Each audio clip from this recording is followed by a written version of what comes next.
The day Hargrove Regional Medical Center announced its new chief executive officer, the staff didn't panic.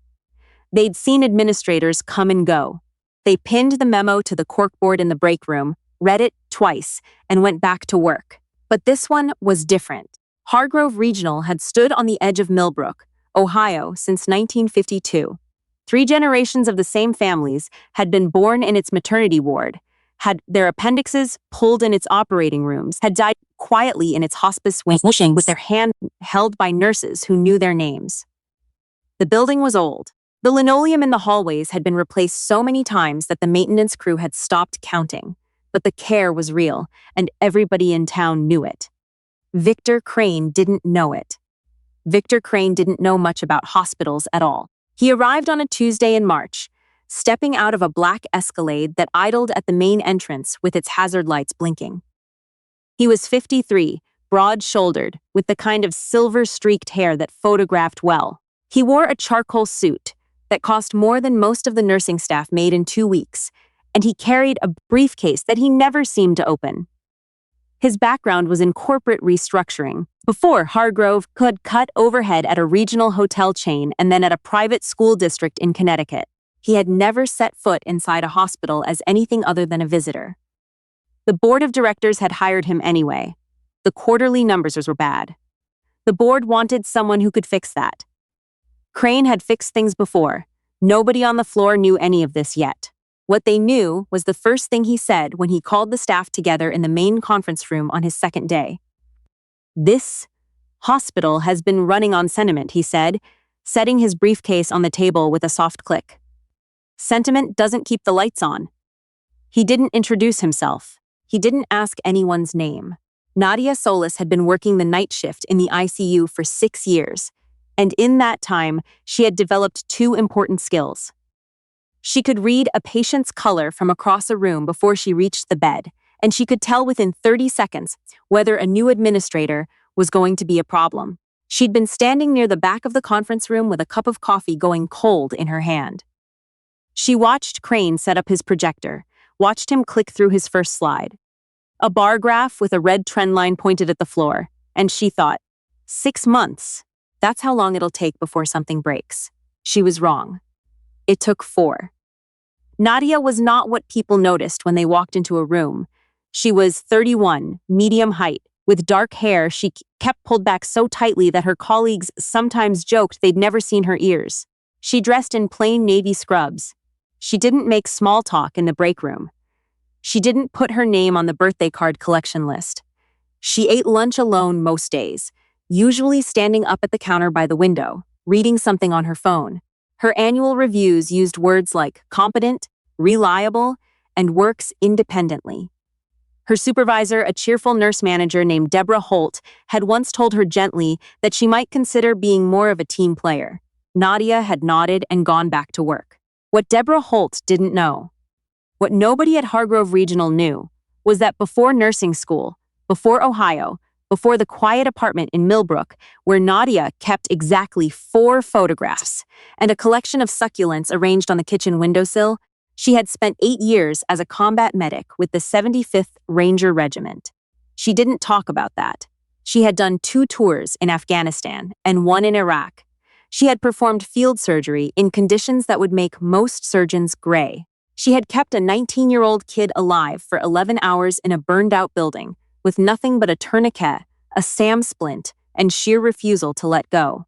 She had been promoted twice and decorated once.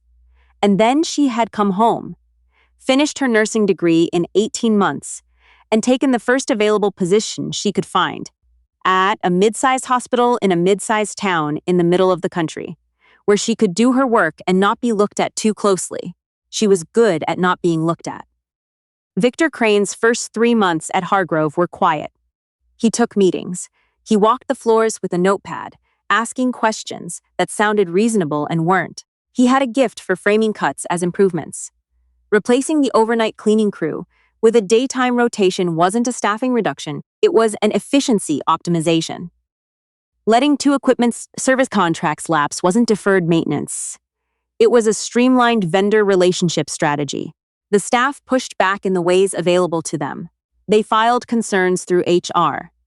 They signed a petition that the union rep presented at a board meeting in April. Deborah Holt sent 4 emails to the administration office that were answered with variations of the same paragraph about fiscal responsibility and long-term sustainability. None of it moved Crane. He moved the radiology department to a smaller wing on the 2nd floor and converted the old space into executive suites. He furnished his personal office with items from a corporate design firm in Columbus, a custom desk, a glass panel credenza, a leather chair that reclined in 3 directions. Nadia walked past the open door one morning and saw the chair still in its packaging, a delivery receipt taped to the side, showing a cost of $4,100. She stood there for a moment. Then she went to the SICU. The unit had 12 beds and was currently running 9 patients. The overnight charge nurse, a man named Patrick Ossie, who had worked the ICU for 11 years, met her at the station with a look she recognized. "The Proxim monitors," he said. 2 of them have been lagging again. 12-second delay on the alarm response. Nadia set her bag down. Since when? Since the service contract lapsed. The Proxim monitoring system was the backbone of the unit. It tracked cardiac rhythm, oxygen saturation, blood pressure, and a half-dozen other vitals simultaneously across all 12 beds and fed the readings to the central station in real time. When it worked, it was seamless. When it had a 12-second lag, it meant a nurse watching the central monitor might see a crisis 12 seconds after it started. In an ICU, 12 seconds was not a rounding error. Patrick had reported it. Nadia knew he had reported it because she had read the email chain he'd forwarded to her in the way that people who are paying attention read everything that gets forwarded to them. The response from administration had come from someone in Crane's office, not a medical officer, not a biomedical engineer. "Thank you for flagging this. We are assessing vendor options at this time and expect to have an update within the next billing cycle."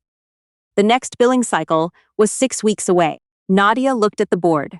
9 patients, 2 compromised monitors, a lag that nobody outside the ICU was treating as urgent. She pulled out her notepad and started writing. She began keeping records in April, not complaints. She'd seen what happened to complaints. She kept a log, dates, times, specific observations, specific equipment IDs, specific patient identifiers with initials only. She noted when the Proxim lag worsened from 12 seconds to 17. She noted when the crash cart in Bay 4 was discovered to have an expired defibrillator pad set that should have been replaced 60 days prior. She noted when the hospital's overnight pharmacy coverage was reduced from 2 licensed pharmacists to 1, with the second position backfilled by a technician operating outside their certification scope. She wasn't doing this to build a case. She was doing it because in the Ranger Regiment, you kept records. Because records were the thing that stayed true when everything else was chaos. You wrote down what you saw, when you saw it, what the conditions were. You didn't interpret. You didn't editorialize. You wrote it down. She also started doing something she hadn't done in years. She started asking questions. Not loudly, not in meetings. She would stop by the biomedical department and ask the technician, a quiet man named Gerald who'd been there since 2009, how the Proxim units were rated for operating outside their service intervals. She would stop by pharmacy and ask the remaining licensed pharmacist, Dr. Lynette Mora, what the protocol was when a technician flagged a dosing question outside business hours. She would stop by the patient records department and ask, with perfectly ordinary curiosity, whether any incident reports had been filed in the last 90 days related to equipment delays. There had been 3. None had been formally escalated. She started asking why. The answer came in pieces, and then all at once. The incident reporting system at Hargrove ran through a software platform called MedTrace. Under the previous administration, a department head could flag an incident as requiring administrative review, and it would automatically be routed to the chief medical officer and a compliance officer for follow-up.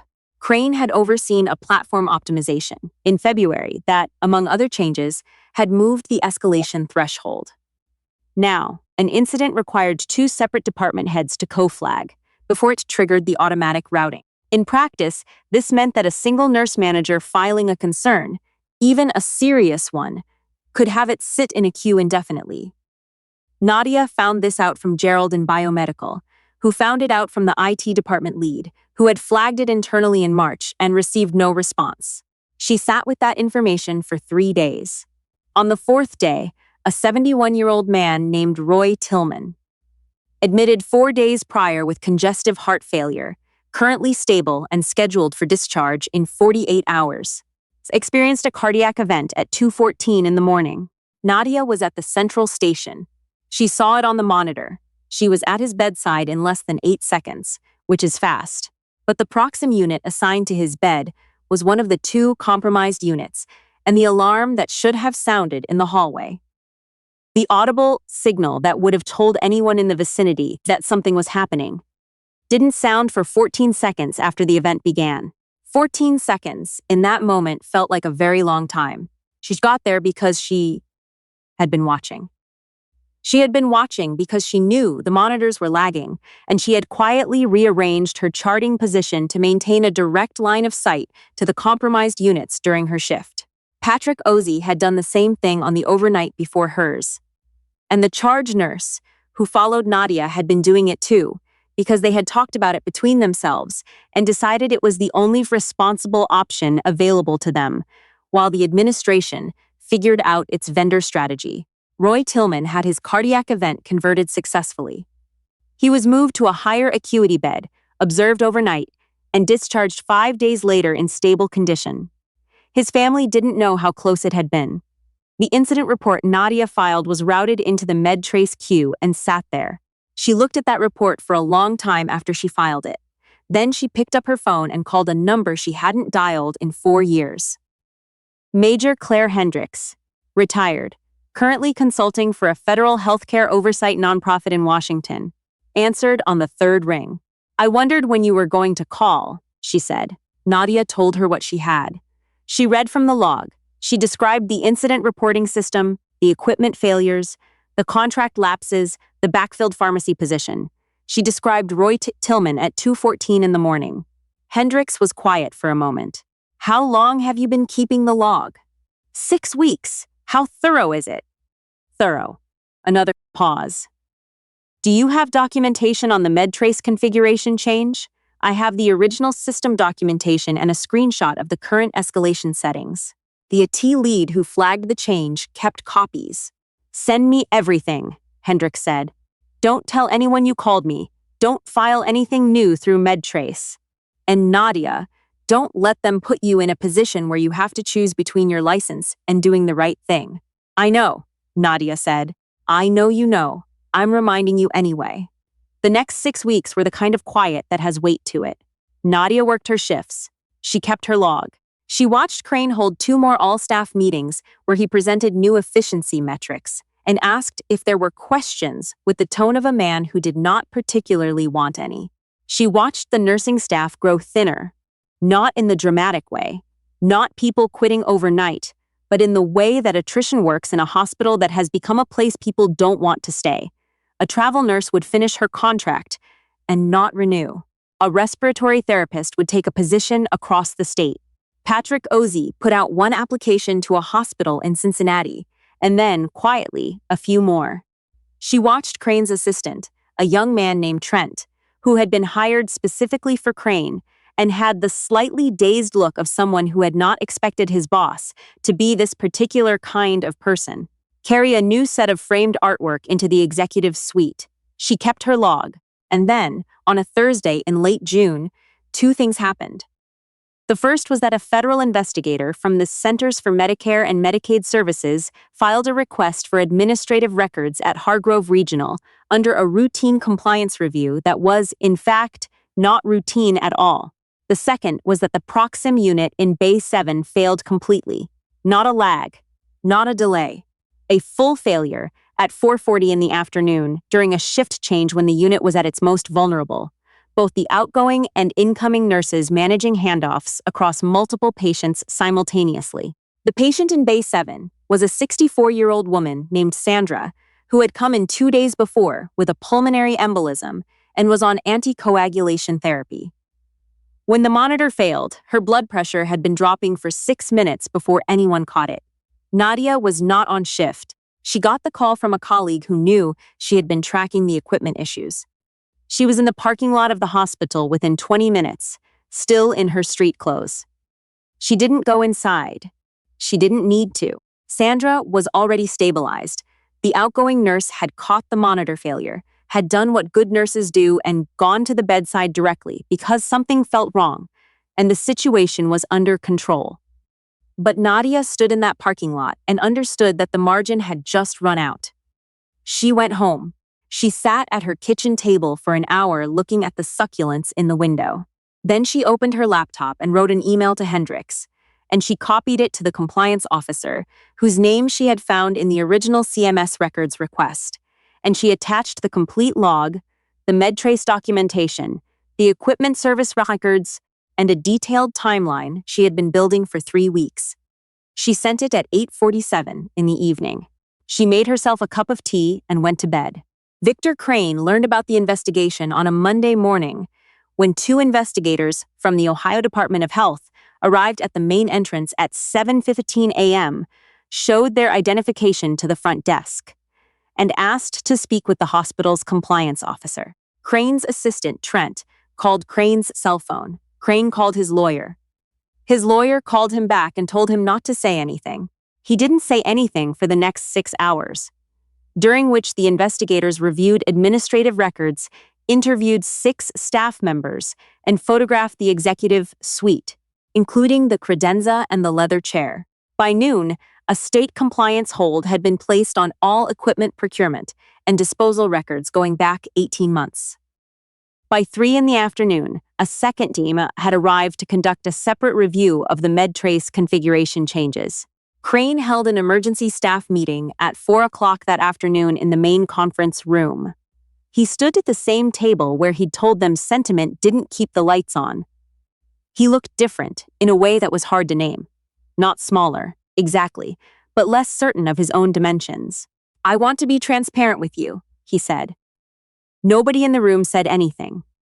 Deborah Holt, who was sitting 3 seats from the front, looked at the tabletop. "There are some questions being asked about our administrative processes," Crane continued. "We are fully cooperating with any and all regulatory inquiries, and I want you to know that patient care has always been with respect," said a voice from the back of the room. People turned. It was Gerald from Biomedical Engineering, who had worked at Hargrove since 2009 and in 16 years had never raised his voice in a meeting. "The Proxim units have been running outside service intervals since February, sir," Gerald said. "I filed a report in March. It went into a queue.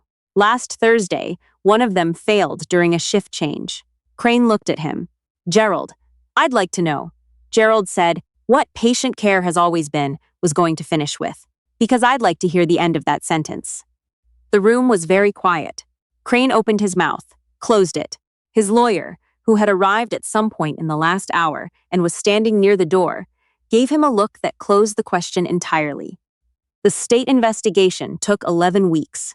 At the end of it, the Ohio Department of Health issued a corrective action plan that required Hargrove Regional to restore all lapsed equipment service contracts within 30 days, reinstall the original MedTrace escalation protocols, bring pharmacy coverage back into compliance, and submit to quarterly compliance reviews for the following 2 years.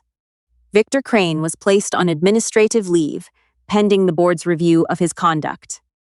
2 weeks after that, it was announced that his contract had been terminated. The board issued a statement using the phrase "mutual agreement to part ways," which is the kind of language that means something and also means nothing.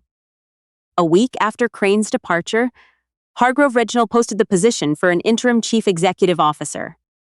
The candidate they selected was Dr. Felice Nguyen, the hospital's chief medical officer, who had been on staff for 14 years and whose first act in her new role was to walk the ICU floor and ask the staff directly what they needed. She brought a notepad. The board offered Nadia a formal commendation at a staff recognition event in September. There was a small ceremony in the conference room. There were refreshments. There was a framed certificate with her name on it, and someone had clearly put thought into the wording. In recognition of extraordinary commitment to patient safety and institutional integrity. Nadia took the certificate. She shook Dr. Wint's hand. She thanked Deborah Holt, who had cried twice already that afternoon and seemed prepared to cry again. She stood at the edge of the room for a moment and looked around at the people she had worked beside for 6 years. Patrick Ossie, who had stayed, whose Cincinnati application had gone nowhere, which turned out to be fine.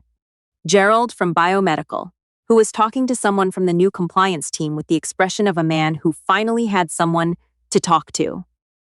Dr. Lynette Mora from Pharmacy, who had filed her own parallel documentation that Nadia hadn't even known about until the investigation was underway. She thought about Roy Tillman at 2:14 in the morning. She thought about Sandra in Bay 7. She thought about a burned-out building in a country very far from Ohio and a 19-year-old kid who had needed someone to stay in the room. She thought about how staying in the room was not, actually, the hard part. The hard part was knowing when the room needed you. After the ceremony, Deborah Holt found her by the coffee table. "So," Deborah said, "I know Dr. Nguyen mentioned the possibility of a unit supervisor role opening up." Nadia picked up a cup. "She mentioned it, and I told her I'd think about it." Deborah watched her. "Will you?" Nadia drank her coffee. Outside the window, the sun was doing something particular and orange to the sky over Millbrook, Ohio, the way it sometimes did in September, and the old parking structure that needed repainting caught the light in a way that made it look almost deliberate. "I belong in the ICU," Nadia said. Deborah nodded slowly. After a moment, she said, "You know, I wrote in your review that you needed to be more of a team player. I remember. I'd like to revise that." Nadia almost smiled. It was a small thing, and she returned her cup to the table, and headed back toward the unit, because 2 of the Proxim monitors had been serviced that morning, and she wanted to check the calibration herself before the evening shift started. She walked the hallway the way she always walked it, steadily, without hurry, reading the floor the way you learn to read any terrain that matters. Rooms 308 through 312. The nurses' station. The alcove where the crash cart lived, now stocked to specification with a service tag, dated 2 weeks prior. She pushed through the doors to the ICU. The unit was quiet. It wasn't empty. It never really was. But the particular quality of quiet that a well-run ICU has in the early evening settled over her like something familiar. Monitors reading steady. Staff moving with purpose. The hum of equipment doing what equipment was supposed to do. She washed her hands at the sink by the door, the way she always did, and went to work.